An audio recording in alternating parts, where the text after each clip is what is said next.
Hey guys, welcome back to the Detour. Did you miss us? Probably not, but we're back anyway. It's been obviously a pretty big week since we spoke to you last. We've had obviously the Critérium du Dauphiné. We've got Tour of Suisse about to get underway. We've got Tour of Slovenia. There's a lot going on and there's a lot to unpack. So we've got a big show. We've got Aussie Luke Roberts, who's the sports director for Team DSM. He's going to be joining the show. We'll talk about his career, talk about the build up to the tour, and obviously Matt White, our regular contributor. He did an interview with my man Johnny Trevorrow a little bit earlier, 4-time national road champ. And it's been a good week of racing with the Dauphiné at the moment, with obviously the Aussie connection, Richie Porte in yellow. Well, I've missed the podcast, but I've missed you too, Dan, because turn it up. You're in Melbourne in lockdown. I'm in Geelong. I can get out and about, so I can't even say hi. But anyway, it's all good. I'm excited. I'm excited tonight. Here we are. We've got Richie Porte in the yellow jersey on the Dauphiné. And the Dauphiné, huge event.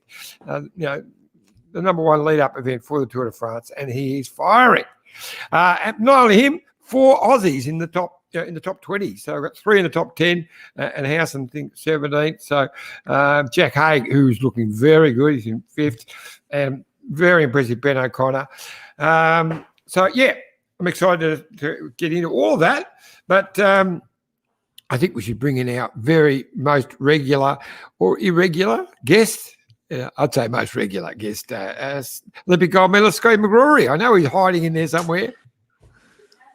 Most may say irregular. I'm happy that you say regular, though, John. Thank you. Well, we just wanted to beef it up. Obviously, the Olympic gold medal adds a bit of clout. Now, if you won a bronze, didn't you, at Commonwealth Games? Yeah. Where is it? I think it's somewhere in the foundations of a apartment block in St Kilda Elwood. Oh, no. We've just had a story there. Guys, iffy story. Guys, I've got a bad news. Someone's just commented. She said, bad timing, guys. It's from Cheryl. We're on an African safari with Phil.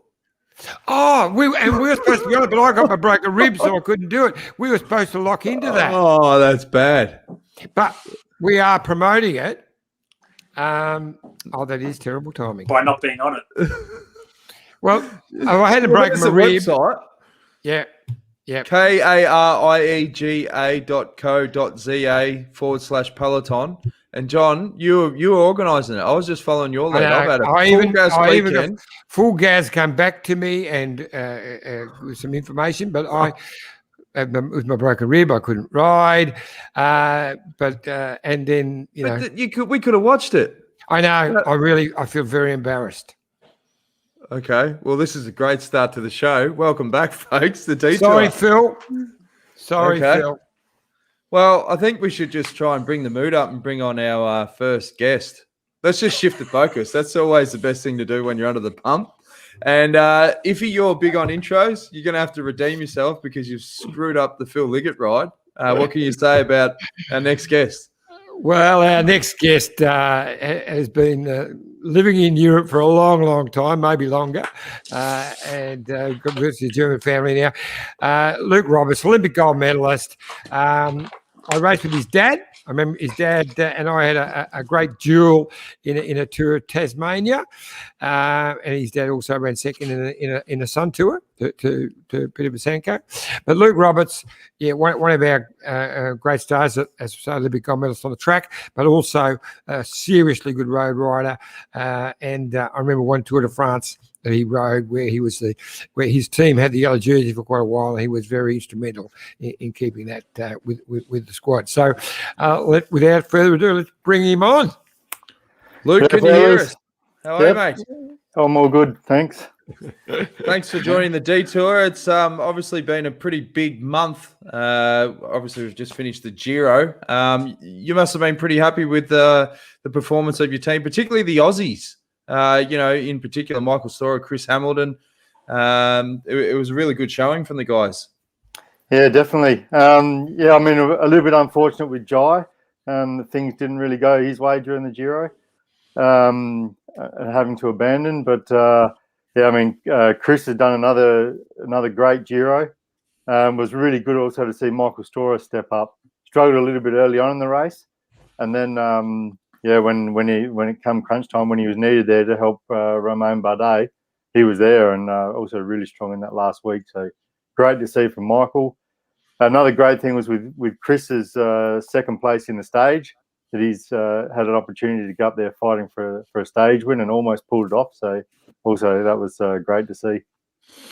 Now, as you said, really unfortunate for Jai. Second in the Giro the year before, and hoping to work on that. But the old saddle sore, you say it like it's nothing with saddle sore, but nothing worse than trying to run a Grand Tour with a saddle sore. How is he now? Yeah, on the road to recovery. I think he's he'll be back. I mean, his whole early season was set back with a bit of illness. A rebound from that, and then during the Giro, that saddle sore. So it hasn't been an ideal season so far, but he will also have some bigger goals as the season continues. So he'll focus on those. Johnny, you said there's nothing worse than trying to ride a Grand Tour with a saddle sore. What about trying to ride six days with a saddle sore? Remember the story I gave you a couple of weeks back from had an abscess and trying to sit on the seat in a velodrome? It wasn't fun at all, mate. Had to cut a hole in the saddle. Yeah. The 6 days, though, 6 day riders used to get the saddle sores used to affect them more than road riders, because you'll get that extra centrifugal force of riding on the small tracks. So obviously it was a bigger issue for 6 day riders than the road riders. Oh, look, it was. And look, Luke knows about it too. Like, Luke was doing a bunch of 6 days as well. So we sort of crossed over in the time. Like, Luke came into the sixes just in the last couple of seasons as I was moving out. But yeah, that was always one of the problems, wasn't it, Luke? And trying to balance the road and the track, which, you were as an Olympic track champion and a successful road rider, that's pretty tough, isn't it, to try and get the balance right. And you're getting paid to do the 6 days in the winter, which is your own money, but you got a road team that doesn't want you to do the 6 days so you can freshen up for the road. Yeah, sometimes a little bit tricky to manage. There was some actually fitted quite well to add one in the end of the season or one in the beginning to get that extra bit of intensity was quite okay. But to ride a full season of 6 days over the winter, then obviously that's going to affect your summer road season. So you had to pick and choose which ones would fit. And there were some seasons I actually did the full winter when I wasn't riding with the World Tour team or over the summer, and quite enjoyed it as well. So I don't want to turn the show into Dr. Oz, but how do you manage like a problem with a saddle sore? Because can't it create like boils or like growth areas where they just keep coming back? I mean, how do you manage this moving forward for Jai without having to go into too much detail because we're smack on dinner time? I'm not a doctor either, so I'll leave that business up to them. But rest, recover. I don't know if any sort of operation is needed, but have heard of it happen in the past. But yeah, it's that's what you had to do, didn't you, Scooter? Mine was it started as a saddle sore in the Herald Sun Tour. And then I went straight back to Europe and then went to a small track, 166-metre track in Denmark. And on the first night, that little saddle sore just went bang and went up. It was like the size of half a golf ball. And then that had to get cut open to be drained. But then you've got the challenge of whether you stitch it or not. And the instructions were don't have it cut too much that it requires a stitch. Because if you have to have a stitch in it, then you just won't be able to sit on the seat and ride. So I had basically an open wound until it actually healed up, and had to keep that as clean as possible. Once it did heal, I always started every 6 day event with a new pair of shorts. And the track shorts that we used to ride, Luke and I and the 6 day guys, were very different to the road shorts, much more padding in them, much more comfortable actually than the road shorts. And I'd have a new pair of those for every 6 day. I was smirking because I can remember one of the sixes that I was riding, I can't remember now, who had the big saddle sore, and he'd cut a big hole in his seat as well. And you see, when there'd be attacking off the seat, you have to see him very gingerly when he sat back down on the seat. Well, we've got Gary Tilley says Graham Dawes from Wang many years ago said you need to pot metho on your backside every day to toughen it up. Ooh, I don't know about that. Ouch. Yeah. No, hey, well, so my partner Sandy, she did ballet up until she was 15. She was only talking about the other day. They used to soak their feet, their toes, in metho to toughen them up so they could get on the points. And that's to do, everyone do know what that is when they get on the tip of their toes. Metho was the thing that used to toughen it up. I like how Luke's come on the show in the first 5 minutes. We talked about saddle sores. You'd be thinking, shit, what's the next 25 going to be like? And ballet. This is a bit like your other podcast, with Social Distance. Kiwi, Social Distance, which you got to watch the last episode. It was the funniest episode. I loved it. Yeah. Well, we've got a snippet later on. Let's bring it back. Luke, what's the process now? You're only a few weeks out. You're not at the Dauphiné, but you are a DS or a team manager at the Tour de France. What's the process now that you're going through for these next few weeks? Myself, I'm working pretty closely with our sprint group. So we're going, preparing those guys towards the Tour de France. My next race will be the Belgian Tour, starting on Wednesday, where we go there with predominantly sprint group lead-out riders. There's a final preparation there. We have a group, some riders in the tour selection, preparing over Tour de Suisse.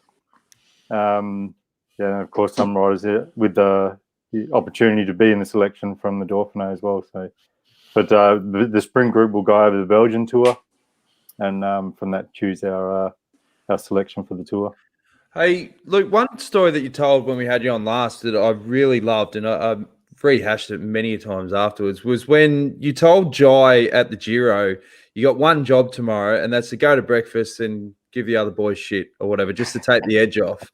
And we had Neil Stevens on Monday, and it was all about the evolution of the sports director, and you're really a manager of people. How important is that for you, stuff that you're not going to read in a textbook about how to do the job, at managing these guys, particularly at a race like the Tour de France, which can be stressful if you really buy into the bubble? Yeah, I mean, firstly, you got to get to know the people, get to know the guys and what they're like naturally, and then you see if they're acting different at a race or not, and how they react under pressure, and try to use ways to bring that pressure off them. Spending time with the guys at training camps has helped me a lot to get to know them better. So last year I had 2 3-week altitude camps with Jai and the climber group going towards the Giro, so I knew what the real Jai Hindley was like. And then seeing him at the Giro, then quite uptight, stressed, under pressure, and just not giving his usual banter he does there. And so you realise then that they're just not being natural. I've just been up to in Sierra Nevada with a couple of guys that are likely on the tour team with Soren and Tees. Get to know them a bit more personally, and then you also understand if you see them acting differently, and maybe perhaps find ways to manage it, come back on things you've had in a more casual atmosphere, and manage the people.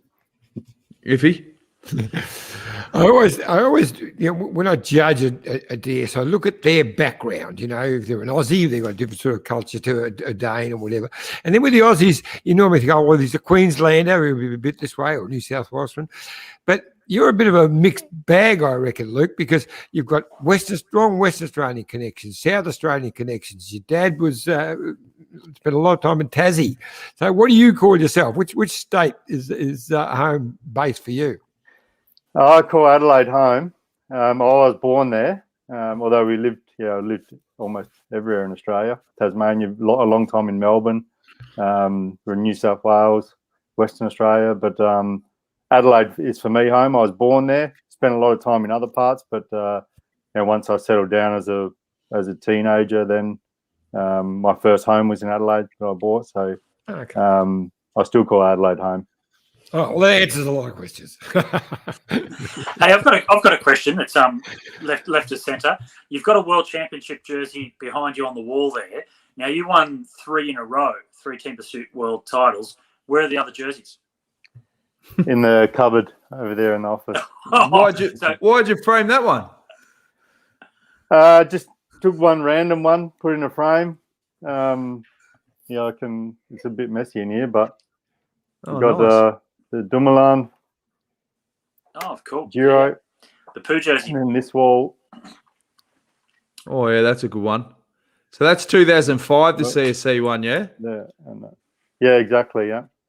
And then from 2017, the KOM and the green jersey from Michael Matthews and Warren Bargill. Hey, Luke, you had one of the, and I'll put it down to your track racing background and super skills that come from that. Dave Zabriskie in that Tour de France crashed in the team time trial, and you were the rider directly behind him, yet didn't crash. How is that possible? Yeah, I think that came down to the reactions from the track racing. Yeah, he just came out of a right corner. I think he's hit a bump and chain jumped or something, and he's gone over the bars in front of me. And I actually had one hand down on the brakes there, and then the other hand was forward on the extension trying to change gears. And somehow I managed to swerve around him, but probably lucky I was there, because the next two was Bobby Ulick and Ivan Basso, and their reactions probably would have put them. I heard a funny story about Dave Zabriskie from that tour. Lance was obviously there with Sheryl Crow, and when he took the yellow jersey, he set the challenge to put as many Sheryl Crow songs in his answers at the press conference. So when they're asking him stuff, he's going, "Oh, all I want to do is have some fun, you know," just to get under his skin. But he was a different cat, Zabriskie. He was a real character. Dave, No, he was a lot of fun. A lot of fun to have on the team there. And he was real anal with his cutlery. What he was saying back in the day, like he was a bit of a germaphobe. He used to bring his own cutlery to races and stuff. And he wouldn't really be comfortable eating out of the buffets and things like that. What's he doing now, Dave Zabriskie? We didn't have DZ's nuts. Chamois cream. There you go. Yeah. Get some across the jai. Might have to try some new chamois cream. DZ nuts. That's it. Get him on the DZ nuts. Hey, just with the team, Luke.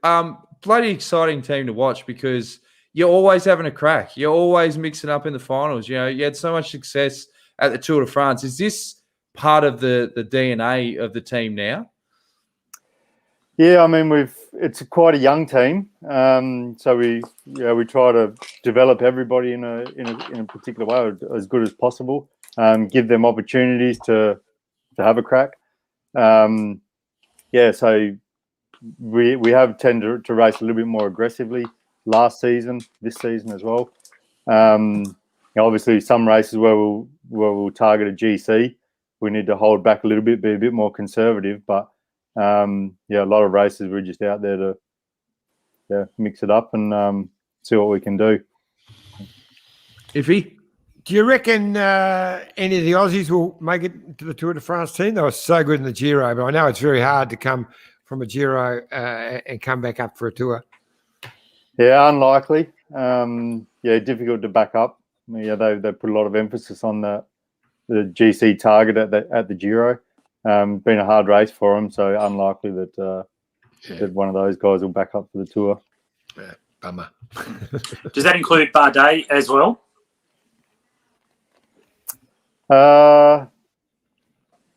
Most likely, yep. I mean, there's the selection's not made yet, but it's of course it can be difficult to back up. I don't know exactly the situation the last week of. I'm not directly a personal coach of him or contact with him, but to see how he's recovering the last week. But it's a tough one to double up. Yeah.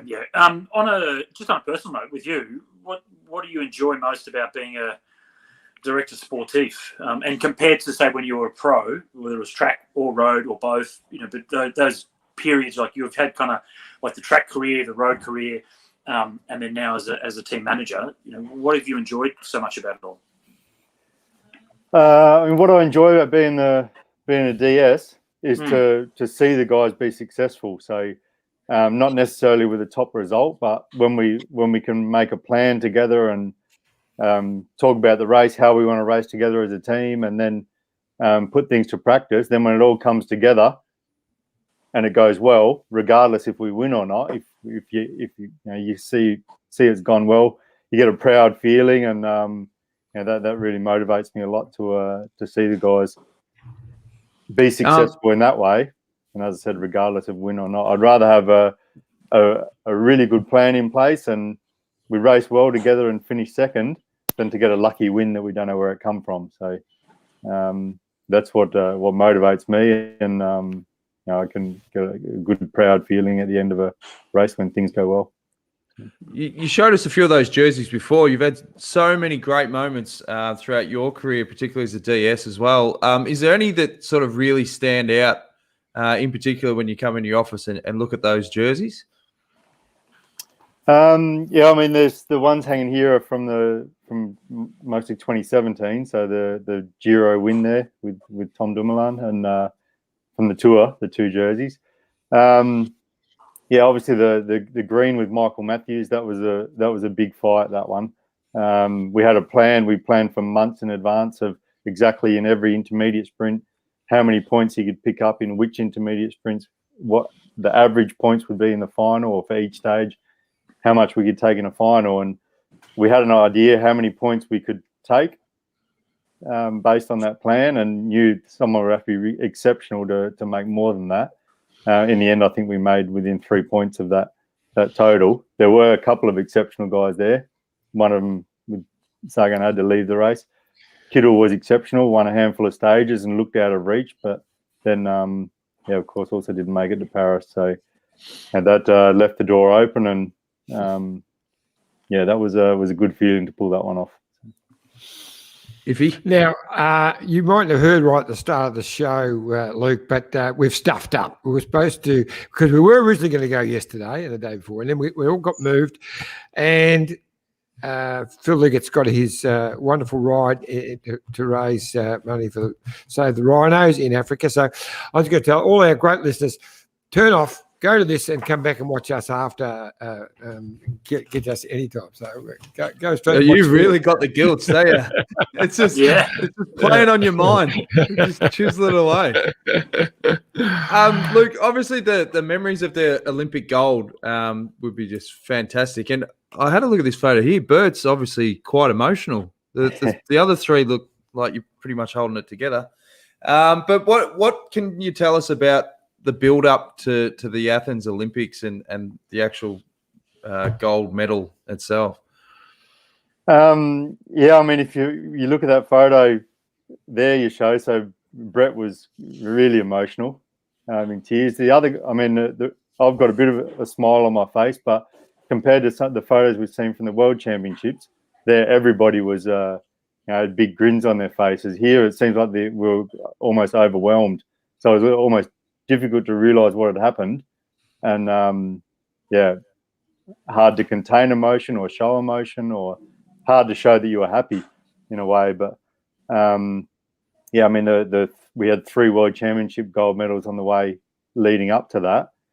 The first one was, I wouldn't say a surprise. We took the world record in 2002 at the Com Games. That was a bit of a surprise. But everything coming together in the months before, and the steps we'd taken with Ian McKenzie then the year and a half before that.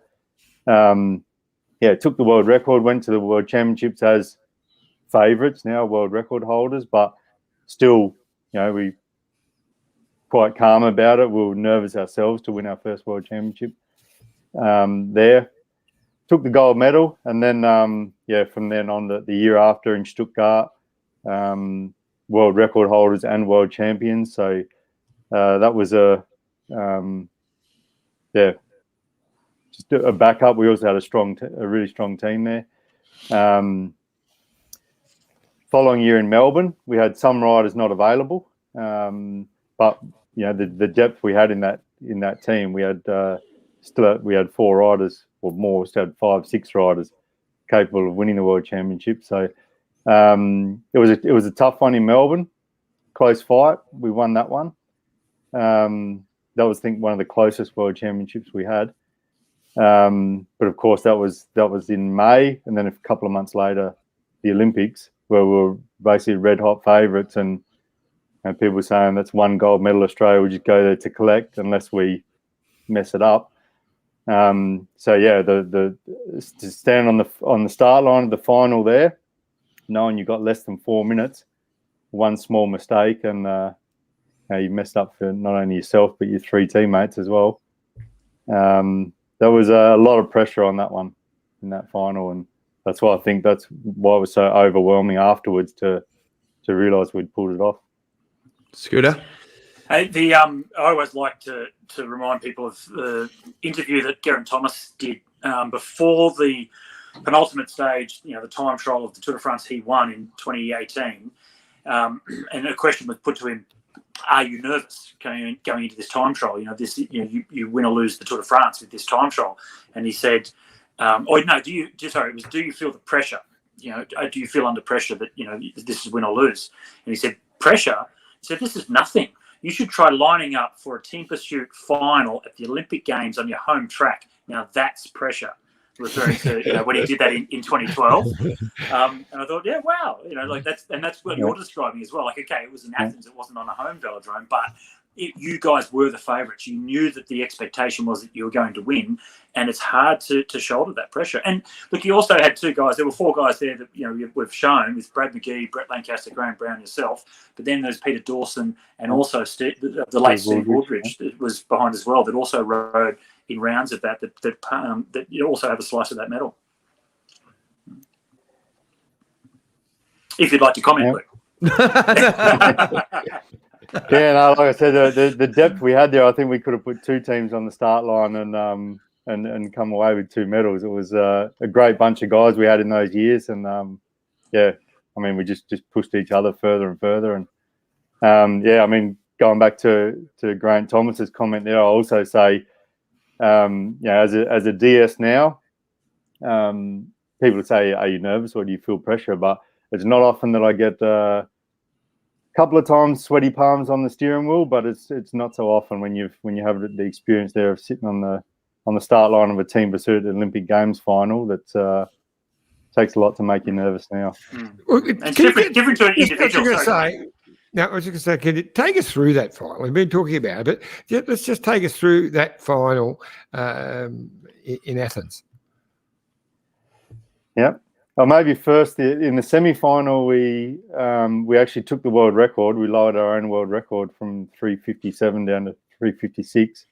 We overtook the team we were racing against in that semi-final, and sort of backed off a little bit. So it was actually a really good ride. We'd done up until that point. The last couple of laps, we probably gave away maybe a second or so, but we were quite confident then that in the final we could go even quicker.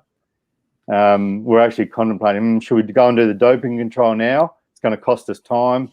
Then the world record would be ratified though, and we would have that record. Or do we go home and rest and go back to the village rest and we take the world record tomorrow?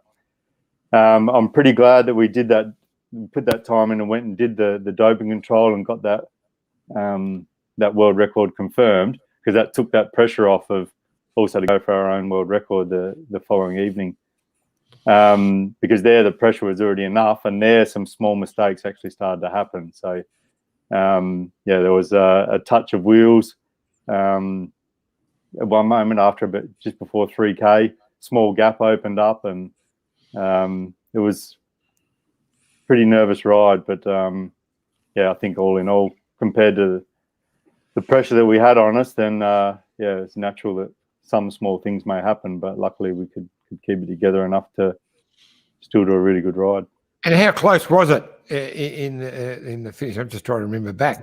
I think almost. We raced of the 3 world titles. I think we're always around 2 or 3 seconds in front of. It was either Great Britain or the first World Championship was against Germany. The Melbourne one was quite close in 2004. I think the final in Athens were also more than 2 seconds, or I think the Brits rode under 4 minutes for the first time in the final, and we were 3:57. Did it change? Like, obviously people dream of just competing in the Olympics, but to win a gold, did it change? Was it everything that you'd thought it would be? Yeah, since I was a little kid, I just knew I wanted to win an Olympic gold medal. I had no idea what sport it would be in, but I just set my mind to it, and once I chose cycling, then that was it. Then I wanted to go for it. Followed the pathway through the Charlie Walsh's program, Institute of Sport, into that track endurance team, and eventually knew the best chance for me to take an Olympic gold medal was going to be in the team pursuit. Well, this is a question for both you and Scotty. What's the protocol when you do win a gold? Because I know when we won the third grand final in 99, we didn't take the medal off for a couple of days. Do you just walk around the village? What's the cutoff? Is it like 24, 48 hours where you can just casually walk into a nightclub straight through to the front? How long do you have it around the neck for? Well, I can say that it was just that night. So I actually wore it to the club that night, Brett and I, in Sydney 2000. And then after that, it was off the neck, mate. It was in the pocket. I actually had to because I had to do the road race the week later. So I was back on the bike the next day or the next afternoon just to start to roll the legs over and try and actually put some endurance back in the legs to try and get through the road race the following week. So how long – and it's different with the team situation. Like for Luke, so I was going to ask before was when the pressure that you may feel as an individual on the start line, I think is very different to a team. The pressure that Luke and the guys would have had, and I had that with Brett as well, that there's another level of responsibility that you take on board above your own expectations and aspirations. You're now responsible for someone else's childhood dreams. And I think that's sort of an extra lot of pressure that Luke would have had as well on his shoulders, likewise the other guys in that final. But then you get to share that as well. So that's a common bond that those guys have forever. So I don't know how long you wore your medal for, Luke, but I reckon as a group, like a band of brothers kind of situation, you might have kept it on for a few days. No, we lapped it up, but yeah, it was. We definitely had it in the pocket of the club for a couple of days, but I think we actually all had to disappear pretty quick after the final. I think we stayed on for 2 days. Spent one of them signing 1,600 posters. And then with a hangover, and then the following day, one more night, and then the following day we're all back to Europe. And I mean, a couple of the guys had professional teams already. I was still in search for one, so I wanted to get back and start racing again on the road. And I got two questions. Did you go to that famous party at the Irish bar after winning at Athens? And second question, did you have one of the passports that Shane Bannon almost lost? Have you heard that story? I don't think so.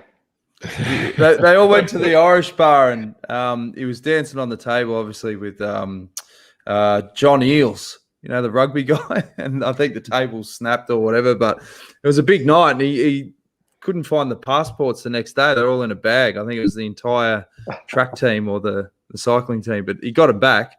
But it would have been amazing because that was an amazing year for the track program. They've come under fire of late, obviously, with a lack of gold medals. But that year itself, being able to connect with other successful Australian athletes would have been awesome as well. Yeah, I was for sure.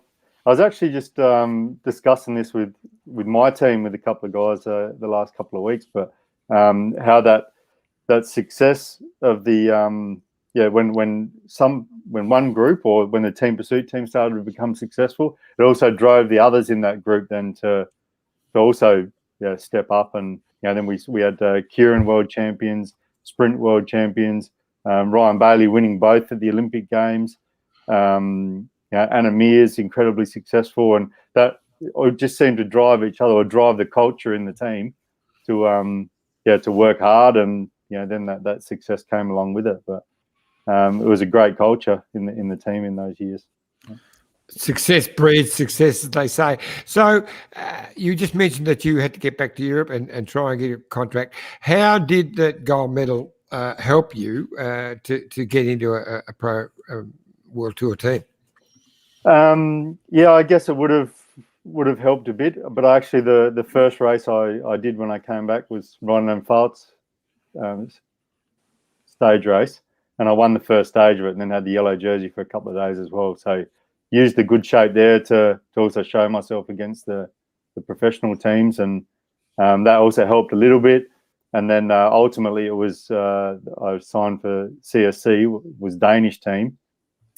where I'd raced early, or actually before I went to Melbourne for those World Championships in May. Done a couple of races in Denmark where they had already noticed me there. So a little bit of everything adding up, and then the opportunity did come up in 2005 to sign with them, or for the 2005 season. With your style, do you sort of subliminally take bits of directors that you've had throughout your riding career and take what you want to evolve into your own style? Yeah, for sure. I mean, I've worked with a lot of different coaches throughout my own career, a lot of different sport directors on different teams, seeing what I thought worked well and what I thought didn't work, learned from those experiences and sort of adapted my own style of coaching or directing from that. Were you part of those famous boot camps that Bjarne Rees used to do with the CSC boys? And can you give the listeners a bit of an insight on what they were? Yeah, they were pretty intense. I did 3 of those with the military, or Danish military guy, B.S. Christensen. The first one was 48 hours where we walking all night without flashlights, walking under moonlight, with a 16-kilo backpack on, army boots, and walking through a forest the whole night. Different tasks throughout the day where they'd split the team up, including all the office staff, soigneurs, mechanics, everybody. So it was 60 people at the camp. Split us up into different groups of around 10 people. Then for each activity we had, they chose a new leader for the group. So it was a little bit to see who has the leadership qualities, who's a follower, who's going to complain, who's going to step up and take on a challenge. Just to learn a bit about the characters of everybody, and it really came out there. And of course, I had to lead a 12-kilometer walk overnight on the second night. I was shitting myself about that, but I mean, then in the end, you just get the job done. So. Luke, I remember you telling a story about there was a sniper situation. You had to try and find the sniper or get out a door as a group or something. Can you run us through that?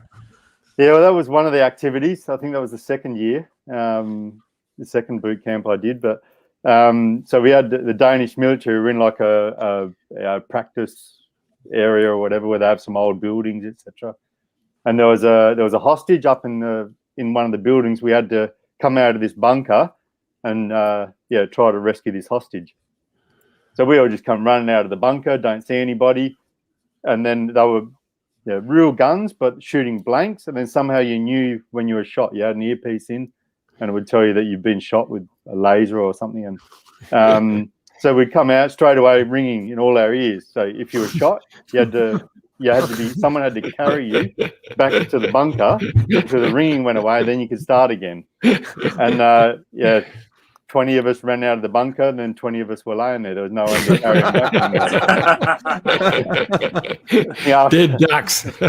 After a minute, the ringing went away. We could go back to the bunker, reset, came out. Again, we're all laying there. Then they gave us the tip off. Okay, there's a sniper out there. You need to find him first. Maybe you better go out to the sides and try to round him off. It took us an hour to find this guy. And he just kept. In the end, it was successful, but I don't know how many times we died. Kept with 9 lives, eh? Do you think it was a successful strategy, those camps, in terms of bonding and as you said, find out who's made of the real stuff? Yeah, definitely. I mean, it was interesting to see when I think back now, seeing what I've seen of my teammates. I was basically a neo-pro. I was pretty young then, and I did see things there with their characters that I noticed came out later in the races. And I think it would be really interesting now as a sport director to also, put riders under pressure in something outside of cycling and just see how they react. How many of the well, I'm not sure if there are any, but other than yourself, but how many that showed through that to be leaders went on to be team managers? There's actually quite a few from that team. I think at Strada Bianchi this year, we sat with 6 or 7 of us from that team alone. as sport directors. So Fabrizio Guidi, then you have the Danish guys, Lars Mikkelsen, Matty Breschel, Nicky Sorensen, Kim Anderson was there as a DS. They were them with myself. And how many joined the army? as snipers. Zero. You wouldn't really be able to get away with it as much nowadays, would you? Because I mean, I don't know what the younger generation are like as much in current cycling, but it just really does feel like a different dynamic, and you've almost got to be that extra level like of understanding, and it's not as old school as it was. Yeah, also, I mean, the professionals are getting younger and younger. And when you look at the average age of our team, it's, there was, I think when I turned professional, there was probably no riders younger than that in the team. So, yeah, they're getting signed younger and younger. And then, of course, it's they've still got to grow up and become men, a lot of those guys. So, it is a lot about managing them and also helping them to continue to develop. I noticed that, Luke, from an Australian track cycling program. So I've come on now as a selector for the track team. And if I go back to my time, like how immature we were in terms of understanding health and nutrition and, just training and power outputs and all those kind of things, we just did what we were told. Your group may have had a better understanding, but probably still not like they do now. This young group, like the team that will go to Tokyo from the Team Pursuit squad, they have a really good idea of power outputs, what powder ratio, what's per kilogram, what it's going to take, what their future may be because of the data that they're getting now as to whether they could be good road riders in the future as well or not. Nutrition, understanding of all of that, so much more mature, and they're still a very young team. So collectively, I think road, track, everything is just so much more, I guess everyone's so much more mature now about understanding their body and what they can and potentially can do. Yeah, I think all the data that we now have access to can also show where the potential is and what needs to adapt, or where the strengths are, where weaknesses are. It's incredible what we can see. You mentioned before, so the old national coach that you guys won with Ian McKenzie, then Charlie Walsh, who I was with years before that. I remember, you don't have to talk about it if you don't want to, but I remember the previous team used to always go to Colorado Springs for altitude training. Every team goes and does altitude training these days, 6 weeks or whatever it may be. But I remember for you, it was always a little bit different. You go to track national championships and ride an incredible individual pursuit, but then go to Colorado Springs and then not have such a good time. And it was a bit about, how fast you could or couldn't adapt to altitude training. It's like, I guess, the understanding of individual athletes back then, or the unwillingness to understand individual athletes just wasn't there. And if you didn't conform to what everyone else was doing, then, well, too bad. I guess, have you learnt from that your time, from back then, on how to actually work with individuals better? Yeah, definitely. I mean, that was, we're talking going back to the 90s there, or end of the 90s. Obviously now with the more data we have, then we can see how individual athletes do get affected by different, or how they react on different training, how they react at altitude, etc. So that would definitely help me in those days. Obviously the general line for the most of the team there wasn't ideal for me. I'd struggle a lot with the high intensity training in Colorado.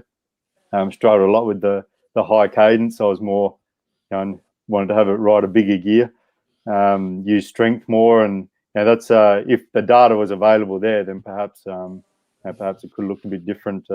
How riders can be treated individually as well. I think the data probably was available. There's just an unwillingness to actually interpret it the way it needed to be for the administration. Well, that's one of the amazing things that I see, Luke. Teams are actually selecting riders on data. They've hardly even seen them race, just getting their data. It's the last 2 years. I mean, it's obviously it shows the physical talent, and it's pretty accurate. Pays off a lot of the time, but of course, as that it's still a bike race. You've still got to steer the bike and ride in a bunch with 100 60 other guys elbow to elbow. So the physical qualities is not the ultimate deciding factor. So you still got to be able to race the bike as well, understand the race, read a race. The guys who are strong in those qualities, then they, if they lack something physically, they'll still be good bike riders. So I guess Mark Cavendish is the perfect example of not looking at the data. Yeah, exactly. Yeah. So look, and Valverde. Sorry, Dan. Valverde is probably the example of the latter. In that there's someone that just has an incredible brain and love and passion. Obviously, his data is good. His numbers are good, but at the age of 41 to win a stage, a hilltop finish in the Dauphiné just shows how incredibly astute he is as a rider as well. how old was Chris Horner when he won the Vuelta? He was 41, right? Yeah. 41 or 43? Might be 43. 41. 30. 41 when he won it. Yeah. Hey, Luca, you mentioned before you did a bit of work with the sprint team going into the Tour. What are the goals for you guys for the Tour this year, and what would look like a big green tick in terms of what you want to achieve?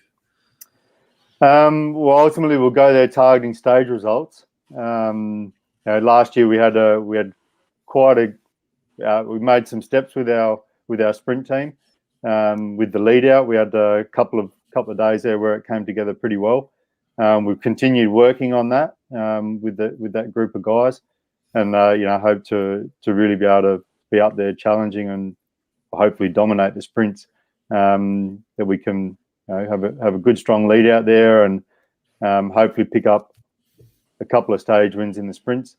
Then of course with the aggressive style of racing out of breakaways, we have a few guys in there that that will suit them quite well. So ultimately it'll be targeting stage results, stage wins, and hopefully we can pick up a couple. Iffy? No. Anything you want to wrap things with? No, Luke, absolutely sensational to have you on, as always. Look forward to finally catching up and having that coffee. We've missed out for the last couple of years. And please say hello to your lovely wife, Sylvie, who they tell me has recovered from that week she travelled on the Tour de France with me all those years ago. This is great. 16 years ago. Hey, Luke, I asked you about what you liked about being a DS, but what do you miss about being a pro rider and now in the team car? And what's the difference, like physically, mentally? What's the differences between a pro rider and then now being a manager? Yeah, I mean, what I do miss a little bit is that to go after that success yourself. So that following a training plan, working towards being in the top shape, and then getting there, and then having that using that shape in a race and having that success. I still feel that a little bit, but it's not for me personally. Then it's as a team. When I go to a nice race where it's a nice stage and I know it would suit me and it's nice weather, then I think it'd be really nice to still be a bike rider here. But those days are well outnumbered by the days it's piss and rain, freezing cold. And I think I'm happy I'm sitting back in the car today and not have to get on the bike. We've got one question from the viewers, and it's from Chris Blockley. He says, morning from Ireland, lads. Quick question. George said on the Social Distance podcast that some lads enjoy books and one teammate only watch YouTube. This is for you, Luke. What's your preference for relaxing when you're at Grand Tours? Or do you get a chance to relax? Now I don't know. My day starts at probably 6, 7 in the morning and finishes at midnight. So by the time we meetings around it with the staff, etc., meetings with riders, the preparation for the stage, they're pretty busy days. So on the race itself, I don't now as a sport director, I struggle to find 5 minutes to call the family a lot of days. So as a rider, there was when I was racing, there was no Netflix, not good internet in the hotels, etc. So cards. Yeah, take a book or watch TV in French or something if you see if you can find something to watch. As if Star Wars with Matt Goss once in a French hotel. He watched it and about half an hour to go, he says, "Hey, what's this you're watching?" He had no Tasmanian. Yeah. Didn't make the Bass Strait. But Dan, I used to subscribe to Cycling Weekly magazine and, be hanging out every month for that magazine to arrive. Living in Germany, it wasn't easy to get any English TV or, any reading content of any type. So, yeah, subscribe to the magazine. And I'd read cover to cover, just every story and article, just to get something from the outside world. Eventually, later, as I progressed as a writer, I couldn't be bothered even reading it because I read, most of those articles were written by people that had no idea about cycling, and I didn't know why I was reading them in the first place. Oh, shots fired! that wasn't your only magazine subscription, was it, Scooter? Yes, it was, Dan. Okay. As if he said, thanks for joining the detour, Luke. It's been bloody fascinating chat, mate. We've loved the stories and insights, and the viewers would have too, and listeners. So appreciate it, mate, and all the best for the Tour de France. No doubt you guys will be lighting it up. No worries, guys. Thanks, mate. Luke. Thanks, mate. See you, buddy. See you, easy. Luke Roberts, absolute legend. Time for a quick word from our great mates at Bike Exchange. We've got plenty more to come on the detour. Iffy had a chat with Matt White. We're going to have a snippet of George Bennett. We'll talk about the Dauphiné. Plenty more. See you after this quick word from Bike Exchange. Look at this bike. You think it's just a bike, right? But it's not. It's a bike 374 people are looking at. This guy, this girl, them, all looking at it. People from here, there, and wherever this is. People that are looking for a bike. Or just a piece of it. Amateurs, semi-amateurs, and pro-amateurs. This guy wants this bike, but with this crank and these bars. This could be the perfect match. But not this one. This girl has a bike to sell, and thousands of people might purchase it. Eyes on Bikes help grow small businesses. His, hers, yours, and the latest data and insights help those businesses keep moving. We are the world's #1 bike marketplace, with over 500,000 products and 900 brands, where buyers and sellers are brought together in a place where a bike is never just a bike. Bike Exchange, where the world buys, sells, learns, and rides. Thanks again to our great mates at Bike Exchange. Now, George Bennett, we were obviously following him a bit on the Giro, and we're in awe of that famous photograph where they said he went down to the bottom of the climb and rode back up with his teammate. Now, he debunked that on the Social Distance podcast, said it was bullshit. He said it was like 80 meters. He rode down and then just literally went straight back up because they got to the hotel and his teammate was almost disqualified because they were saying that if, it's not legal. If George had gone to the bottom and done the climb again and been helping him or whatever, caused this big brouhaha. But George didn't know because he turned all his social media off. Like he didn't watch any social media. So his teammate was going, mate, it's gone viral. I'm getting all these messages. He goes, what are you talking about? And then he said as well, like, what happened? He gave insight as to why he finished with the feed bag. He said someone gave him the wrong clothing, and he said there's just the balls up that day. But he did talk about, obviously, he really struggled in the cold. This is his insights from Social Distance Potty about how cold he actually got at the Giro. Firstly, we were particularly unlucky that there was 5 really bad weather days, and they were always on the mountain stages. Not one of the easy sprint stages was bad weather. They were always 25 degrees, beautiful. But every time we go to the mountain, it'd just be freezing cold and shit. But what was frustrating is being in New Zealand or Australia, you always want to be it doesn't matter if it's raining. You want to be the tough guy that just can handle all conditions. So even if you're G'd up for it and you're not sitting in the bus going, oh, it's raining, I don't want to race today. If you're still I don't care about the rain, all this stuff, doesn't matter. You don't get to decide that.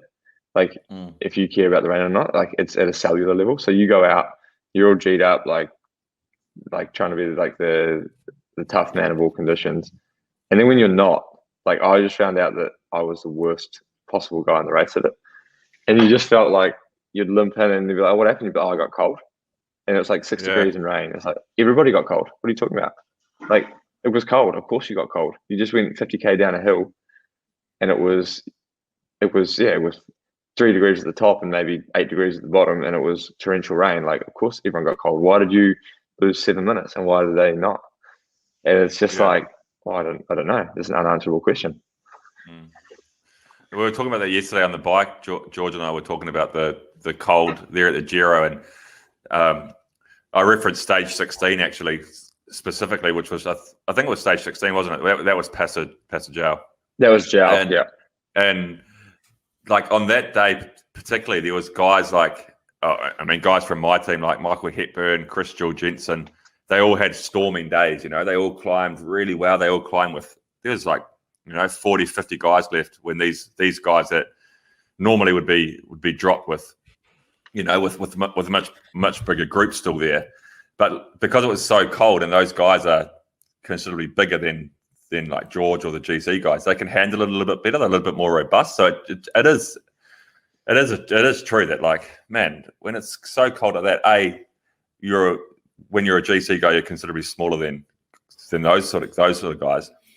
And also, like, you can't really do anything about it. Like, if you're not built that way, if you're not genetically built, like if you're a Scandinavian, those guys are built. They've all got a little bit of, they're a bit bigger guys. They're all built because they're born in bloody Arctic conditions. Genetically, they're hardwired to be able to handle those conditions a little bit better than what a lot of other people are. So, speaking of Scandos, on that day, I was riding along and I had like maybe 4 or 5 jackets on. It was just so cold, like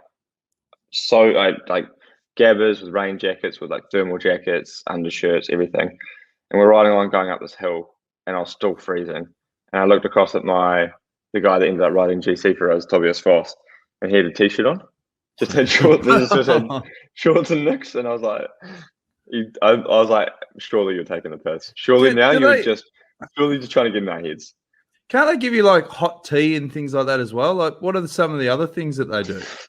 Bro, that's like pissing on a house fire. Yeah, like you've got hypothermia. Oh, here's a hot tea. Oh, sweet, all good now. Oh, sweet. You might put your head over a tub of Vicks. You might water with the towel. You might put the doormat out, but the house burns down still. Yeah, I tried to contribute something, but it got shut down. But Scooter, this does my head in. Like, it's going to get freezing. Surely someone's come up with the technology that's lightweight, that you can flick a switch or flick a button and it just warms you up or whatever. Isn't it out there? Like, because George was saying that they were snapping things, those snap heat pads or whatever. Guys were stuffing those in their shorts or whatever. But this is obviously a serious issue. If you're built like George Bennett, and you look at the weather conditions, prevention's better than cure. Like, you need to have some sort of tech. You think of how much money goes into these grand tours and what's at stake. Surely that part of it, you could come up with something. Yeah, well, man, I don't have your answers there. I know you can get, your electric socks and different things, but I just don't know if they make them that are compatible for cycling. Cycling clothing is so thin, so your socks are thin because the shoes have to fit snugly. Can you have things that are that thin and still have the heat effect? Where's the energy coming from? Is there a battery pack? Are you allowed to carry a battery pack?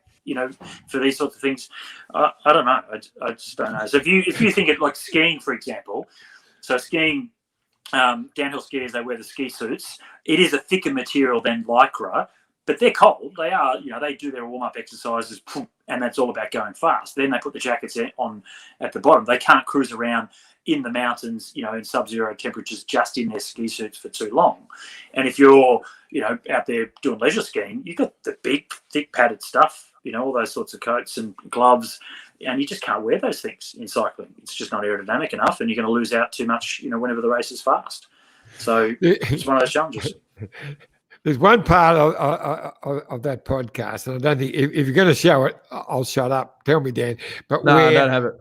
Where he decides he can't do it again, so he absolutely loads up with like all this really thick, deep fat heat stuff and deep heat and mixes it all up, and he covers himself in it.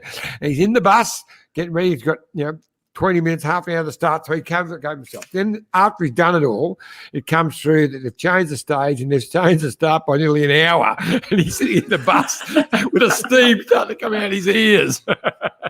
That was funny. He goes, I just started like burning up like on the bus. Anyway. Yeah, the heat stuff's not great, because then, if it does warm up later, it becomes a real challenge. Or even after the stage, trying to wipe you down. Sometimes they use rubbing alcohol to wipe you down, and that rubbing alcohol on top of the heat stuff as well. And Yeah. I'm trying to think of the red. We used to have some stuff. It was red. It was a red Tiger greasy. No. It had another name. It was really hot.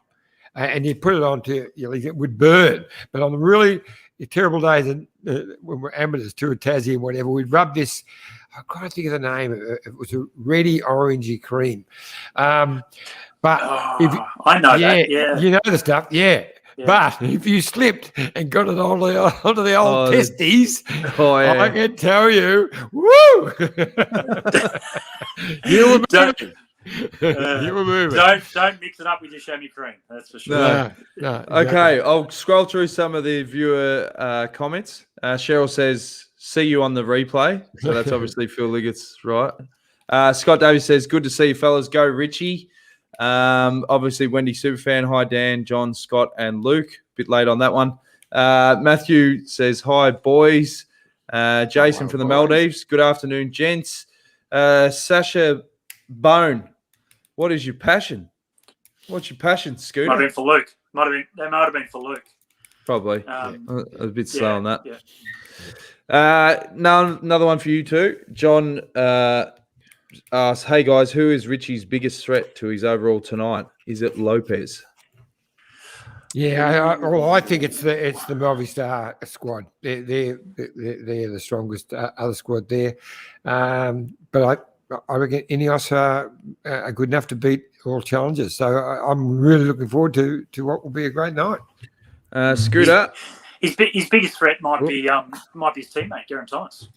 Mm. They won't race against each other, but he may. The tactics may be that Geraint's the man to put everyone else under pressure, attack up the road, and then might hold on for the win. But I'm sure he'd like Richie to get the win because he wants Richie obviously to repay the favour at the Tour de France.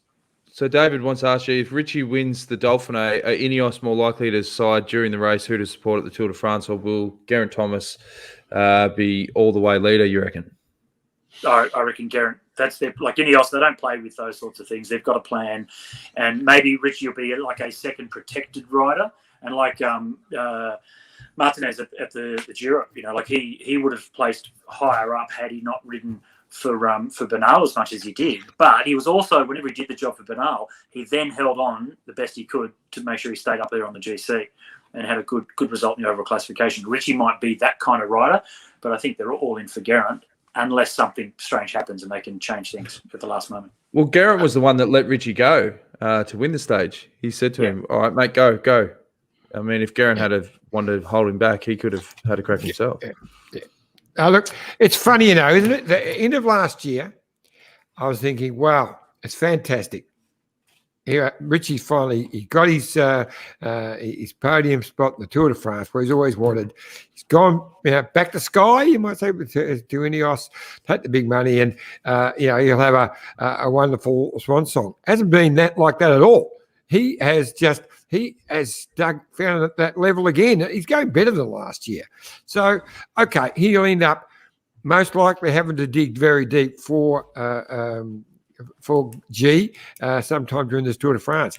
But if most likely they ride for the both and something happens, you can see he's going to get another opportunity, a big chance to get another opportunity in the Tour de France. So I'm excited. This could be like Froome and Wigo all over again. Yeah, well, things can change. Tell him to wait. Yeah. Now, Linda wants to know, can Jack Haig win tonight? I'd love to say yes, but I don't think so. I think he's about where he is at the moment. He's doing really well. This has been a big step up for Jack, and Bahrain are all in for him for the Tour de France to see what he can do as well. But I reckon he's around about the mark. I think when whether it's a Lopez or a Thomas or a Porte or maybe even Lysenko, but if one of those guys really light it up, and I just don't think Jack's got that little bit extra. If he can hold on to fifth or maybe move up a little bit, but I don't think he can go for the stage win. Love to see it though. If he was 2 down, he could win tonight, but he's not. Your mate Scooter, last of the comments. He's only a fraction off. Sorry, you're just a fraction off. Look, Jack's right on fifth overall. He's at 34 seconds off Richie Porte, right? So it's all still close. It's an uphill finish. No one's going to leave anything out on the road. They'll all go for it as much as they can. And who knows? I just don't think Jack has got more than 35 seconds over Richie Porte on the final climb today. Without throwing in the other guys like Lopez and whatever, I just don't think he's that much better than Richie. But hey, I'd love him to be. I don't care who it is that wins, but I'd go for Jack. He hasn't had the big wins that Richie has. Jack's a boy from Central Victoria. Very impressed. He can do it, very good. And Scooter, good mate, yours, Rob Eva. Some mountain bike downhill events, we wore wetsuits under our gear, not going to work for road events, though. I didn't know that. Yeah, I wonder if that was so for I imagine that's for warmer weather, but perhaps also a bit of protection as well, because these crazy mountain bikers like Rob Eva don't mind throwing themselves down amongst the rocks. Mad as a cut snake. Yeah. But that's right. Like, so any sort of clothing that is going to make you so warm that could then, you might have before. You don't normally start straight up into the mountains. You've got to ride to them typically. So you've got to get through whatever number of kilometres to get to the climbs. You've got to go up a climb, down a descent. The weather variables are so much throughout a long stage, whether it's in the mountains or on the way to, make it really challenging, to stay warm all day. And that's just one of the brutal aspects of cycling and why it makes it so tough. And it's going to be hard for George now. Like, this is obviously going to scar him going forward. Whenever he has to do something super cold in a race, he's going to be a bit nervous, isn't he, about whether he's going to have what it takes to get through and do what he needs to do for himself and for his team. He's just got to get the timing right with a deep heat and he'll be fine. If he didn't have that delay to the stage, you'd be laughing. Now, Iffy, you did an interview with Sports Director Matt White prior to this live recording, and it's in 3 parts because we couldn't shut you up. Here's part 1 with John's chat earlier today. Okay, so with me again, we have Matt White, head DS with Team Bike Exchange. Whitey, you're down home in southern Spain at the moment, having a bit of a break. How's it going, bud? Yeah, good. Back home with the family for this week and a little bit of next week, and then off to Tour of Switzerland on Wednesday afternoon. Okay. So what's the situation? Like, you're down in southern Spain there. What is the situation there with the whole COVID pandemic? Yeah, so they're getting a bit of a move on there with the vaccination process. Unfortunately, I'm too young at the moment to get vaccinated. The thing they're working on 50 up at the moment. So hopefully by the time we leave for the Tour de France, I would have had my first vaccine. As far as the cases, I honestly couldn't tell you the exact numbers, but I know it has gone down a hell of a lot. And the hospitals are still busy, but the hospitals are still busy because there's been such a backload of all other operations that have been put on the back burner since COVID started. So I've got a couple of mates who work at the hospital system, and they said that it's as busy as ever because now it's not the COVID cases, but people who've had cancer cases or other surgeries that have been put back because the hospitals have been on the limit for a year. That they're starting to get it. They're starting to be able to treat those people now. So, look, by the Spanish government, which saying that by the end of summer they'll have everyone vaccinated. So in the next 2 to 3 months. So I know a few people, a lot of people who got vaccinated in the month of May while I was away. But those people were either working in different industries that the government sees that needs to be vaccinated, or they're older than me, so they've been able to get the vaccine first. Now, I see made the news yesterday that Egan Bernal and his girlfriend both tested positives and are about to fly off to Colombia. So that's a scary thought. Well, he was clearly breaking the bubble every time he was passing on with over the fence there, wasn't he? Definitely on the last day. No doubt about that. So yeah, there's no surprise that she's got it. That's scary stuff. And just as we went on air, Dan, who's doing his magic in the background, we can't come on at the moment, but he mentioned about this South African golfer who finished the I just saw a world champion run past you in the background, mate. Definitely a world champion. So he's as he plays up the 18th, he's about to take a 6-shot lead into the final round of this 2 million, I think, euro competition, and they've told him he's COVID positive. Yeah.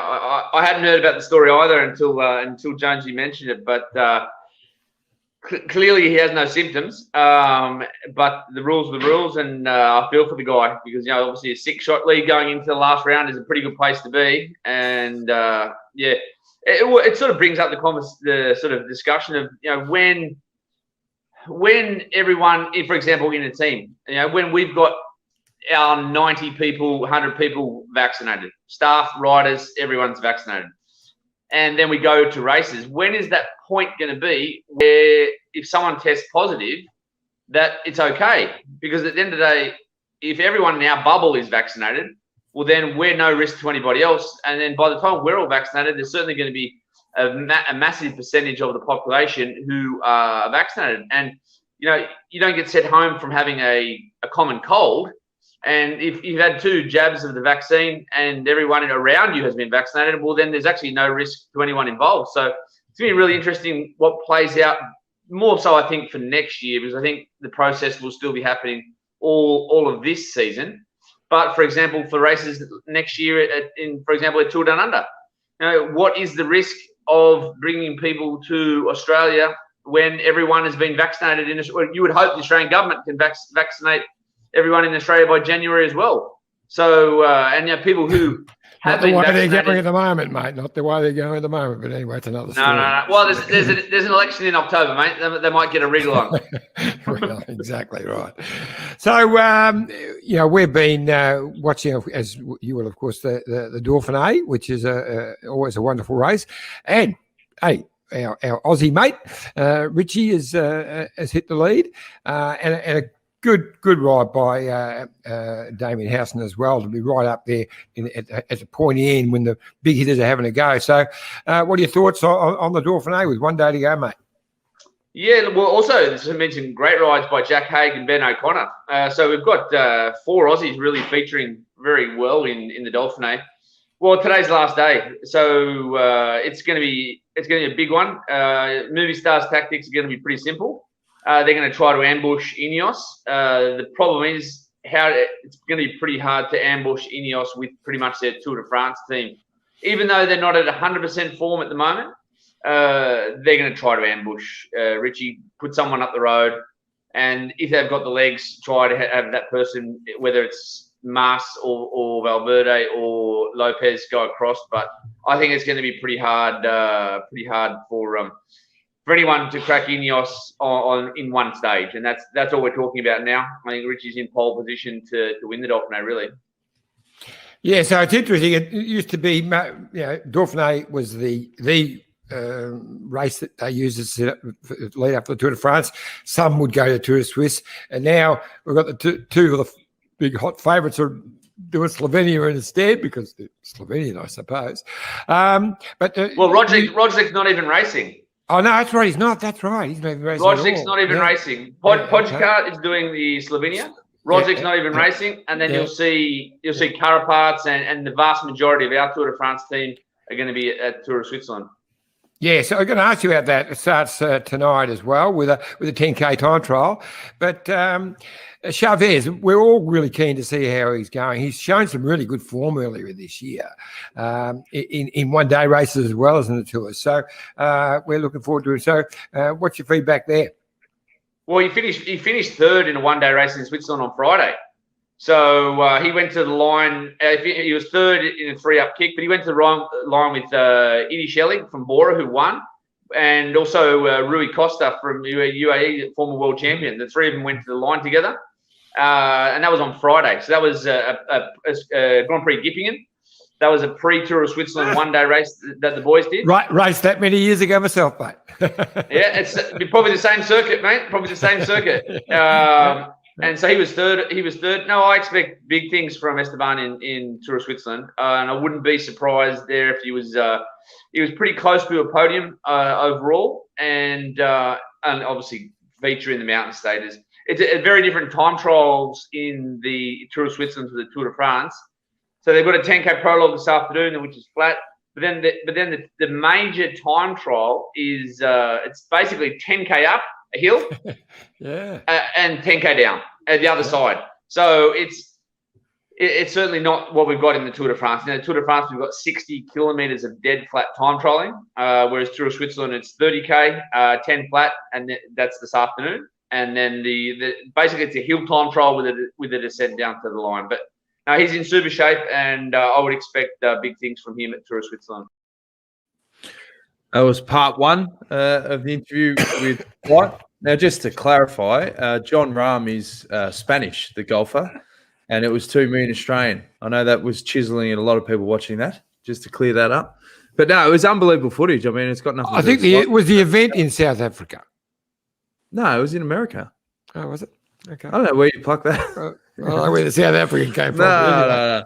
But what Reasonable baffled me price, is Phil Liggett is in South Africa. That's right. There you go. But what baffled me with that whole thing is, like, apparently they were told the results at 4:30 or whatever, and they're claiming, "I know we had to double check, triple check." But here you got a guy. I mean, they said he's asymptomatic, but he's still COVID positive, and he's walking around the crowds, and let him finish the last 3 or 4 holes, and then they break it to him at the end, and just surreal, absolutely surreal. So anyway, here's part 2 of the chat with John and Matt White. And the same amongst others, we've got Michael Matthews there, we've got Lucas Hamilton there, a really good squad there. Yeah, and so exactly, I was going. Michael Matthews didn't quite get what we hoped out of the classic season. But he was right in the mix all the time, and his form was good. So of course he'll be going for. I reckon he'll have a go for that green jersey, but you'll make that decision, I suppose, with what happens on the road. But why wouldn't he? Yeah, well, the first focus for Michael at the tour will be the first 2 days, because the first 2 days are uphill finishes. So we've got a plan in place, and we'll obviously reassess after we see those first 2 days. But first things first, and that's to get the race legs back on in Tour of Switzerland. He's done a really good camp up there in Livigno in Italy. Drove down, raced on Friday. I think he was 5th or 6th on Friday. He was 2nd or 3rd in the kick behind. And Tour of Swiss starts today. And this is obviously because of our obviously majority of the team being Southern Hemisphere. They don't have their national championships the weekend in between. I think the 1 or 2 Europeans who will go to the tour with us, I don't even think they're riding their nationals anyway. I think they're just going to focus on recovering from Tour of Switzerland, and so we're going to go into the Tour de France a day or 2 early, because we want to have a really good look at those first 2 stages. And to do that, we've got to go in early to have a little bit more time, because even though we're still in pandemic, the start of the Tour de France is pretty frantic, and just that extra day will give us some chances to check it. Mur de Bretagne, we know that's stage 2. We've done that stage a few times in the Tour de France, but the day 1 climb is a new one. It's a new one, so we want to check out the last half of that stage and know it like the back of our hand. I'm looking forward to seeing how Lucas Hamilton goes, because I've been watching. I always sort of compare him with Jack Haig in that they're similar in lots of ways, and their development's been similar. Jack's really, been given a new lease of life by Bahrain to have a go in this year's tour, by the sounds of it, and I can just see that Lucas could do the same. I really think it's his time to fly. So how's his form been just over the last few weeks? Yeah, good. He's good. He's got a little minor injury that was going to take him to Tour of Switzerland, but he's been building steadily for the main goal, and that's the tour. So he's going well. Switzerland, he's going to be at a good level, but he's a couple of years younger than Jack. I think he's 3 years at least younger than Jack. But no, we're looking forward to seeing what Lucas can do in July. So you've got a team in Slovenia as well. Who's riding Slovenia? Yeah, it's a bit of a mixed bag, guys. We got 1 or 2 coming across from the Dauphiné. Our younger crew. The unfortunate thing is, for general classification, they're going to be coming up against the defending winner of the Tour de France, who's using it as his only race to prepare for the tour. But there's some sprint stages there. We've got Alex Edmondson and Rob Stannard, and we've still got to make a decision on Caden Groves, because Caden Groves actually went down and crashed out of the Dauphiné on about 48 hours ago and banged his knee up and got a lot of swelling around the kneecap. So we're going to have to make a decision in the next 24 to 48 hours whether he can still go to Tour of Slovenia. So when the guys will do the Tour of Suisse, and they're still going to have like a week and a half for the tour, will they just go into altitude, or is there another race planned? No, the next week. So they've got 13 days till the Tour de France from the finish of the Tour of Switzerland, and the weekend after is the National Championships weekend. So unless they're doing their National Championships, there's no racing. They all will go back to different environments. Some guys will be at sort of sea level in Girona. Some guys will go back to their place in Andorra, which some guys live at altitude. Some guys live at semi-altitude. Depending on who, it really is individual. Some guys will want to stay away from altitude in that last 10 days and some guys will just want to recover as best they can. But yeah, very, very individual their run-ins to into the tour. I've been loving the Dauphiné, and it's just continued the same frenetic type of racing that's been at most races for the last 18 months. It's just been amazing what's happened. And every stage has been a lot of aggression. You mentioned young O'Connor. He was having a bash up the road in the early days. I mean, I like that Lawson Craddock. He's been around for a while, Lawson, but he's been up the road every day, and he's a bit of a character. Were you involved with him at some stage? No. I think we missed each other by a year at Garmin there, and no, he has been riding really aggressive. And I think the reason, I think that's the general style of racing. That's how the guys race these days. Yeah. But the Dauphiné, because a lot of teams do send their sort of Tour de France longer lists to the Dauphiné, there's a lot of guys still vying for selection in some teams, and I think that also adds to the aggression of that race, especially especially in the French teams. That's the Dauphiné is up now. There's the Tour de France, and then there's Paris-Nice and the Dauphiné, and that's as big as it gets for the French teams. And if you're in a French team and you're moving well at the Dauphiné, well, that's a way to guarantee or solidify your spot in the Tour de France roster. Yeah, I see that young O'Connor just signed off another 3 years with AG2R. So impressive. They've good snaffled him. Yeah, they like what they see. He's been aggressive this year, yeah. And he had some really good rides a couple of years ago in Dimension Data, and then last year at the back end of the Giro. And even this year, he's been aggressive wherever he's ridden, and that's a big value, especially on a French team where especially that team's had a big overhaul. They lost Bardet, they lost Pierre Latour, they've lost their GC riders, and they're actually pretty short on climbers. Whereas they really heavily invested in their classics teams around Greg Van Avermaet and Bob Jungles and those sort of guys. So they need some climbers, and obviously Ben's what they're looking for. Now, I know you're about to head off for a pedal with your young fella, the world champion I saw walk past in the background. So appreciate you coming on board, mate, and we look forward to having a chat when you get up for the last couple of days of the Tour de Suisse, and we'll get you all ripe and ready for our regulars during the Tour de France. But thanks heaps, bud. Yeah, no worries. No, I've got both boys are coming out today. So my oldest one, he rides. When I'm home, I take him out riding a fair bit. But the little one, who's only 7, you saw Alejandro Valverde's great grandson. It's the first ride he's done with the two of us, so he's pretty excited. And we actually got to ride directly to an athletics carnival, which my daughter's competing in, and I'll drop him off there with his mum, and then me and my older son Geordie will keep going to a bit of more of a loop. And come back and watch my daughter, because I think she's got 3 or 4 events today. So we'll pop in and see all the events. But it's you think racing's hectic. You get back home, kid sport. It's the middle. Well, it's not quite summer here, but it's right at the end of the season with all the sports that my kids play. So it's been really busy. Football yesterday, athletics today. We've got handball on Monday, and then just spending some good quality time with the family before I head off again to be the priority. I know what it's like, mate. Even I've got grandkids duty now, so I had to take my 9-year-old grandson Jimmy to soccer game this morning. Left about 8 o'clock, and he was goalie because his father is Scottish and was a pro goalie back a few years ago.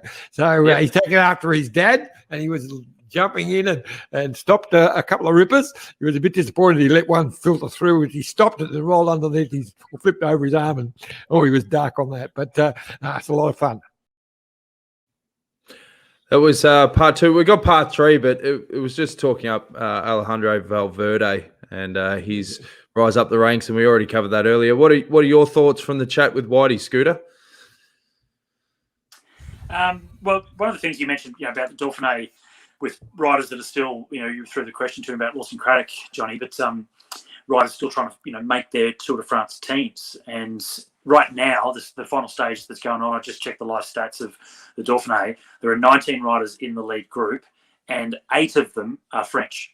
And Whitey was saying, how the French teams in particular, they're all fighting, to be in their biggest race. It's like the Aussies wanting to ride the Tour Down Under. So 8 of the 19 riders up the road in this final stage are French. So that's proof in the pudding that people are still trying to fight their way in if it's not confirmed if they're riding the Tour de France or not in their particular teams, which is interesting. Good to hear that his boys are riding. So this is racing stuff here, but his daughter's doing athletics because, look, some people may not realise or remember that Whitey's wife was a former Olympian in athletics as well. So she has some influence over her daughter at least, but not the boys. And very famous Olympian, Jane Saville, that Sydney 2000. Famous when she was one of the most tragic moments of any Olympics. Yes. I remember sitting at the track one day watching the races at the velodrome, and sitting next to me were Shane Kelly on one side and Jane on the other. 2 of the most famous incidents in Olympic history. One when he pulled his foot out, and one gets stopped about to run in and get a gold medal. So I think I mentioned it, but whatever. That would have gone down well. Well, do you remember what Jane? I can't remember exactly what was said, but whoever was the first journalist to get to her, and she was distraught. Remember that anyone that if you haven't seen it, look it up. Jane Saville, the race walk from the 2000 Olympic Games, being disqualified, coming down through the tunnel to come into the stadium, miles in front. She was on her way to a gold and got disqualified at the end, but she was so distraught. I think the journalist said, what do you want? Is there anything you need? And she said something like, just get me a gun. That was the comment. Quite morbid. Well, to shoot the journalist who asked the question. Or the official came with the red paddle. Really fell for it. It's obviously been a long show, boys. We're almost at an hour 30. What are your final thoughts? Obviously, there's a lot going on. Iffy with the Dauphiné, do you think Richie's going to win it? I do. I think Richie's going to win it, but I'm just, to have 4 Aussies in the top 20, with 3 in the top 10. I'm looking. Look, I do believe Richie win. His team are the strongest. Ineos Grenadiers, they'll control this bike race. I'm really looking forward to Jack Haig, watching what he does as well. I was very impressed with him yesterday. Young Ben O'Connor as well. And, of course, Damien Howson. He's still – Damien's 17th. He's still only a minute 55 down. So it's going to be a ripper of a stage. And interesting for Damo. So in the break, of the riders in the break, the highest on the overall classification is Patrick Conrad. He's at 2 minutes 51. Obviously, Damo's a little bit further up on the GC, but 250 down. You don't think that they're going to let that break go all the way to the finish, right? So they're going to have to bring that back. But that might have been a group that Damo could have slipped in, being in the position that he's in. If you had the ambitions of, trying to maybe move up on the overall classification, perhaps. But obviously, he's not there though. It's a turning point, isn't it? I think for Australian cycling. Richie's not getting any younger, but he does look to be getting even a bit stronger, which is great. But to see guys like Storer and Hamilton riding well, not for the win, but they were riding really well at the Giro. Throw in Jai Hindley when he gets himself sorted again, he'll be back. Then you look at the guys, Jack Haig and Ben O'Connor. We're in a pretty good place. We don't have the Cadell Evans type of person that from the first time he turned professional, everyone thought, wow, this guy could win the Tour de France. We don't have someone like that just yet, but we've got a bunch of hard workers that are just pegging their way along and looking for some good top 10, top 5 results in the next couple of years, which is great. We've got final comments. Linda, she says, good on you, Iffy, for alluding to the shambolic vaccination rollout in Australia. It's a national scandal. Good on you, John. Gary Tilley says, it's been a long show, but bloody better than Celebrity Apprentice. Oh, I forgot that was on. We're going to have to wrap it up. I'm actually a fan. I disagree, Gary. I love that show. Lord Sugar. You've got to be kidding. You've got to be kidding. I love it. Anyway. Really? Yeah. Anyway. I don't watch any of that stuff. I honestly don't watch. It's basically Netflix stuff these days, but or racing. There's none of those, like the Big Brother and was it not Housewives, the Bachelor and Married at First Sight, all that stuff. Yeah, My younger daughter, she said to me one day, this would have been about 4 years ago, and she said, "Oh, Dad, there's a show called Married at First Sight. You cannot watch it. That's terrible for people getting married at first sight without falling in love first. Don't watch that show, Dad." And I thought, you know what, Leilani, you're spot on. Crap show. There you go. Shots fired. I'll tell you one good show, that Kate Winslet one, if you are into it's on Binge. It's called Mayor of Easttown, I think it's called. Oh, yeah, with the young Geelong boy in it, who stars in it. Who's that? Geelong star. What's his name? Yeah. Ah, right. I think I know who you're talking about. I don't want to talk about him because I could give the plot away, but watch it. Well, I mean, he's the one of the main kids in it. Academy Award winner and whatever. Geelong boy. I can't even think of his name. Terrible. Oh, he's very popular. Yeah. All right. Well, I'm more. Look, I don't watch it. I'm more into the porn shows. I like those ones where where you buy and sell that stuff. What are they called? Porn stars. Yeah, that's the one. Yeah. Okay. Right. I thought it was one of those. I thought that was one of those Willis moments. What are you talking about, John? Yeah. All right, fellas. Whenever we get that point of the show where we're waffling, it's time to cue the music. Thanks again. Thanks, Iffy. Thanks, Scooter. Thanks, guys, for tuning in. As we always say, tell your mates about the show. YouTube.com/The Detour Podcast. Like, share, subscribe. Give us a star rating on iTunes as well. But thanks again for all your support. And we'll see you again soon on the Detour. We've got a big couple of weeks leading up to the Tour de France. See you soon. This is the winning ride